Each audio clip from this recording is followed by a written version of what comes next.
কবি বদ্রীনাথ পালের কবিতা অমর।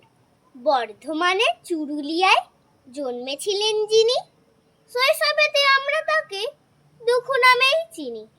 এক মাথা চুল, ডাগর দুচোখ, গান গাইতেন ভালো। তিনিই ছিলেন লেটো দলের সবার মাঝে আলো। দেশ জননীর অপমানে বিঁধল কাঁটা বুকে, ডাক দিয়েছেন পরাধীনতায় রইবি রে কোন সুখে।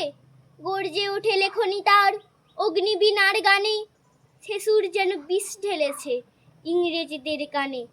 হও হুঁশিয়ার কান্ডারি আজ, বলেন বাহু তুলে, এদেশ আমার এদেশ তোমার, কেউ যেও না ভুলে। তারাও ওদের এদেশ হতে তাঁর দেওয়া সেই ডাকে, গর্জে ওঠে এই বাংলার তরুণ লাখে লাখে।